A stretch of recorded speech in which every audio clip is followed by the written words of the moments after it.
अस्सलाम वालेकुम नाज़रीन, आपका मेज़बान जाहिद गाजी और आप देख रहे हैं अवाम डिजिटल। नाज़रीन, आज का जो इशू है वो बड़ा जैकबाबाद का एक अहम इशू है कि इस चीज़ के बारे में आपने बखूबी जाना होगा और हर एक शख्स के जहन में ये ज़रूर सवाल होता है। शंबेशा चौकी है, ये तो नाम हमने बड़ा फेमस सुना होगा, मगर इस शंबेशा चौकी में जो वहाँ पर हमारे पुलिस एहलकार तैनात होते हैं, या जो ख़ास तौर पर हमारा जो सवाल है बड़ा ब्यूरोक्रेसी के लिए आज तक शराफत का और जो लिबासा जो वो ओढ़े बैठे होते हैं, क्या ये वाकई में शराफत होती है या इसके पीछे कोई मंतक होती है? कल जो ट्रांसपोर्टरों की जानिब से वहां पर एहतजाज किया गया था, रोड को ब्लॉक किया गया था और पुलिस के खिलाफ नारेबाजी भी की गई थी, मगर उसके बाद जो शदीद रद्द-ए-अमल आना शुरू हो गया कि ट्रांसपोर्टर जो थे उनके कुछ ट्रांसपोर्टर के खिलाफ FIR हुई थी और कुछ के लिए जो है वो बड़े सवालात उठाए गए थे और जो उनके लिए प्रोपेगेंडा एक छोड़ा गया था कि स्मगलर वगैरह दीगर जिस तरह के जो नाम दिए गए थे। हमारे साथ ट्रांसपोर्टर यूनियन के जनरल सेक्रेटरी मौजूद हैं, अमानुल्लाह खान। वो बिजनेस लाइन में है शुरू से अब तक। मजीद उनसे जानते हैं कि ये पूरी कहानी क्या है और शुरू से उनसे पूरी डिटेल जानेंगे।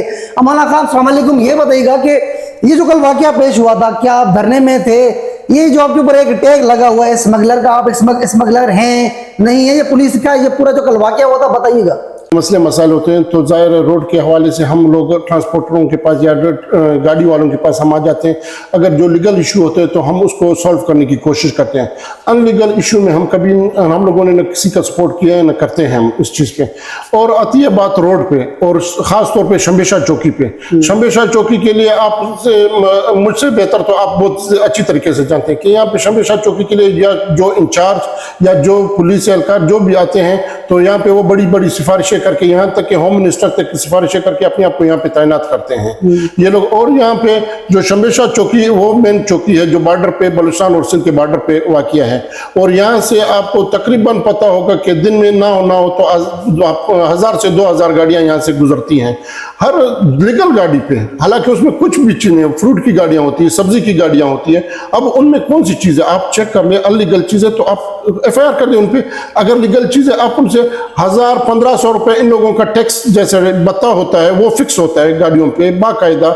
अगर ना दे तो उन लोगों को हरू भरू तंग किया जाता है। अगर 24 घंटे उनको कड़ी कर देते हैं तो उनकी वो सब्जी जो है या फ्रूट है वो ख़राब हो जाती है। तो इस वजह से वो लोग सब्जी और फ्रूट ख़राब होने की वजह से वो लोग 1000-1500 दे देते हैं। डेली का अगर आप हिसाब लगाए 1000-1500-2000 गाड़ियों में तो डेली के इस चौकी को कितना इनकम होता है। और ये इनकम की इंक्वायरी की जाए कि ये इनकम कहाँ जाता है, किस खजाने में जमा होता है, कौन इसको यूज़ करता है। और इसके अलावा अगर ये लोग मुझे स्मगलर कहते हैं, पहले तो मैं इन लोगों से ये सवाल पूछता हूँ, चले भाई मैं तो अभी चलो मैंने एहतजाज किया, आप लोगों ने मुझे स्मगलर का टैग लगाया, मैं यहीं का रहने वाला हूँ, मैं यहीं पे बसता हूँ, काम करता हूँ, सब कुछ करता हूँ, कारोबार है मेरा। तो यहाँ से अगर मैं स्मगलर था तो इससे पहले आप लोगों ने क्यों मुझ पे FIR नहीं किया? इससे पहले आप लोगों ने क्यों मुझे स्मगलर नहीं कहा? तो आप लोग उसी टाइम मुझ पे FIR कर लेते ना, उसी टाइम। अब क्यों कर रहे हैं? अब क्यों मुझे आप लोग वो करें कि स्मगलर है? अब B कंपनी के लोग जो जमा है, B कंपनी का मतलब ये होता है B कंपनी में वो लोग होते हैं जो पहले से ऑलरेडी जो स्मगलरों के साथ मिले होते हैं, जो रोड पे पैसे लेते हैं लोगों से, जो यहाँ से सिस्टम अपना चलाते हैं पूरा सब कुछ। तो वो लोग यहाँ पे अभी भी ये शंबेशा चौकी पे वही लोग अभी सिस्टम चला रहे हैं रोड का।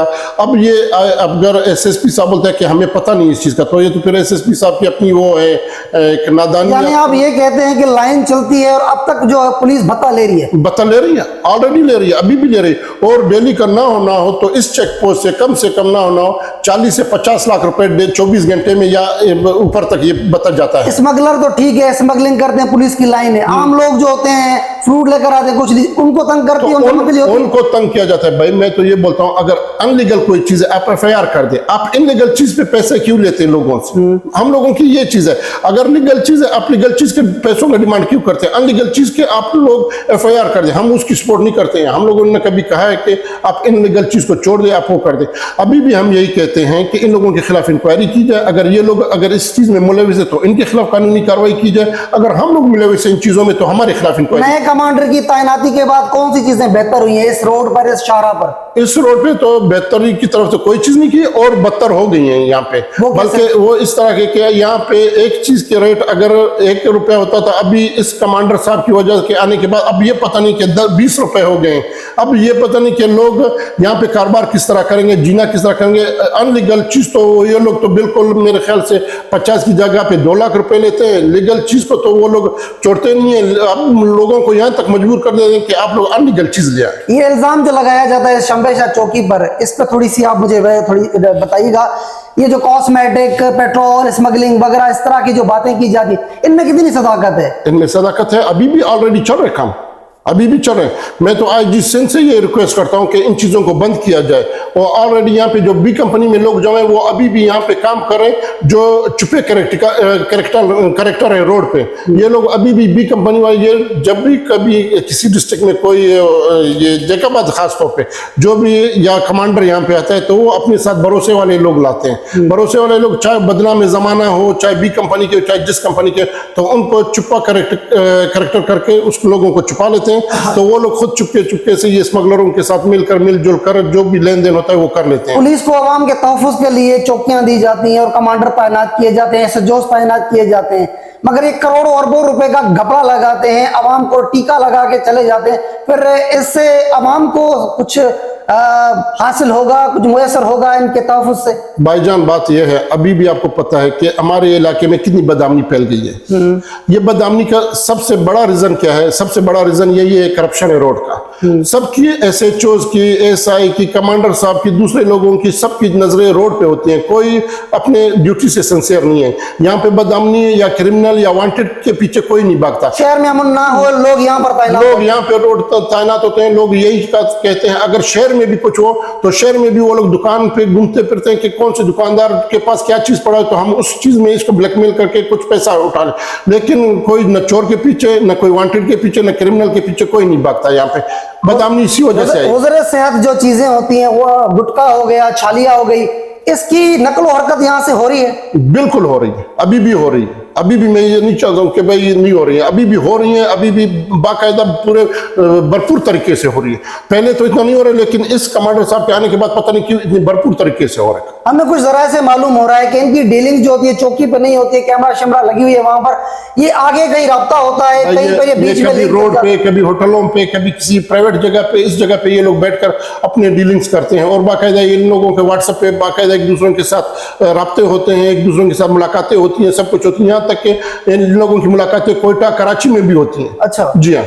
अच्छा, एक और चीज बताइएगा कि जो चीनी है हमारे सिंध के इलाकों से गुजर के बलूचिस्तान की तरफ रवाना होती है, और खास तौर पर जो खाद जो होती है उसका कारोबार होता है, उस पर बैन है, वो भी यहाँ से गुजरती है? बिल्कुल गुजरते हैं। ये लोग फी गाड़ी के ऊपर यहाँ से 15,000 रुपए लेते हैं। अच्छा जी हाँ, जो डेली दिन के तकरीबन 30 से 40 गाड़ियां गुजरती हैं। 15,000 इसके यहाँ से आने जाने वाली गाड़ियों पे भी लेते हैं, और यहाँ से बलूचिस्तान की तरफ आने जाने वाली गाड़ियों से सब कुछ। मैं तो बोलता हूँ अगर अनलीगल चीजें आप उनको केस करें, FIR कर दे। मैं ये नहीं कहता हूँ कि आप उनसे पैसे लेकर छोड़ दे, बाकी लीगल चीज है, आप चेक कर ले, उसमें कोई चीज नहीं है तो आपको हक है कि खिलाफवर्जी जो भी करते हैं। अब 1,000-1,500 रुपए हर सब्जी वालों के साथ ये लोग लेते हैं। यहाँ तक के गाड़ी के बम्पर के ऊपर पुलिस चढ़कर शीशे को जोर जोर से मुक्के मारना शुरू करके हमें पैसे तो नहीं छोड़ेंगे यहाँ से चेक पोस्ट, नहीं तो गाड़ी बंद कर देते। ये मैंने अपनी आंखों से देखा इस चेक पोस्ट। हथियारों की स्मगलिंग होती है? बिल्कुल होती है, क्यों नहीं होती है। इससे पहले कमांडर ने जो एक प्रेस कॉन्फ्रेंस करके एक कार्रवाई शो की थी, उसमें कितनी सदाकत थी, आपने भी वो देखी होगी यार। उसकी वो तो मुझे पता नहीं है। अगर वहां से पंजाब की तरफ से या कोई गाड़ी आई, जिन लोगों ने स्मगलिंग या असला जो कुछ किया, वो तो बड़ी अच्छी कार्रवाई की है। लेकिन ये सदाकत मुझे ये पता नहीं चल रहा कि भाई इसमें है सदाकत या नहीं है सदाकत। ये तो सुनने में आ रहा है कि भाई ये बंदे की पाकिस्तानी चीजें थी या पाकिस्तानी वेपन्स थे, वो जो उसके पास बाकायदा लाइसेंस है। अब तो वो तो जब अदालत में जाएगा तो वो वहां पे प्रूफ करके दिखाएगा कि ये जेन्युइन चीजें, ये 2 नंबर चीजें किस तरह की। आम जो ट्रांसपोर्टर हैं उनको तंग किया जा रहा है, जैसे आम चीजें लेकर जाते हैं, उनके लिए क्या, उनकी क्या शिकवा है? कल जो एहतजाज किया था, आप एहतजाज में थे? भाई मेरा एहतजाज के साथ तो कोई वास्ता फिलहाल तो नहीं था। मैं जैसे आया तो यहाँ पे एहतजाज हो रहा था, तो मैं खड़ा होकर, तो मुझे एक मीडिया दोस्त वाले ने मुझे कहा कि भाई आप भी ट्रांसपोर्टर यहाँ पे आ जाए। मैंने कहा बोजर वाले हैं, बोजर वालों का कह रहे आपका भी ट्रांसपोर्ट के साथ वास्ते आप आ जाए। मैं उनके साथ खड़ा रहा। मैंने भी जो मुश्किलात यहाँ पे रोड पे थी वो हमने पहले भी डिस्कस किए थे कि SP साहब से मिलना है तो ये मसले करने, लेकिन SP साहब में वो मसला हल करने की वो सकत शायद नहीं है कि वो हमें वो नहीं दे पा रहा कि जो हम लोग चाह रहे हैं कि भाई हमें यहाँ पे तहफ़्फ़ुज़ दिया जाए या हमारे साथ नाइंसाफ़ियाँ हो रही वो हमारे साथ क्यों हो रही हैं, हम बिल्कुल उसमें वो गट्स है नहीं कि मसले मसाइल हमारे हल कर सके, जायज़ मसले मसाइल हल कर सके। बाकी नाजायज़ काम के लिए ना हम कभी सोर्स करते हैं ना कभी हम इसका वो सपोर्ट करते हैं।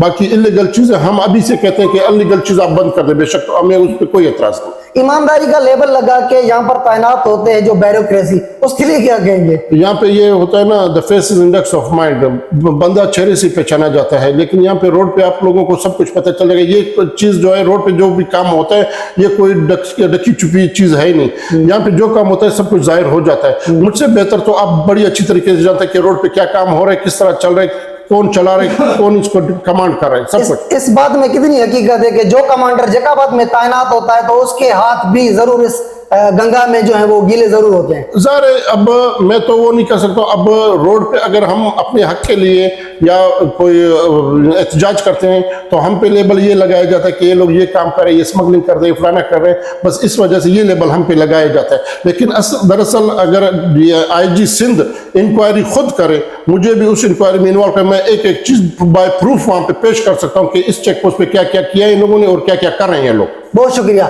नाज़रीन, आपने ट्रांसपोर्ट यूनियन के जनरल सेक्रेटरी अमान अल्लाह खान साहब की आपने बातें सुनी, उनका यही था, वाज़ेह मौक़िफ़ दिया गया था कि जो हमारे जो मुहाफिज होते हैं वो जब ऐसी शाहराहों पर होते हैं और ऐसी चेक पोस्ट पर वो तैनात होते हैं तो ये ज़िला जैकबाबाद है जहाँ पर जब पोस्टेड कोई भी अफसर होता है, जब यहाँ से उसका तबादला होता है तो रोता जाता है, जब यहाँ पर आता है भी तो रोता हुआ आता है। मगर इस जैकबाबाद शहर ने तरक्की दी है।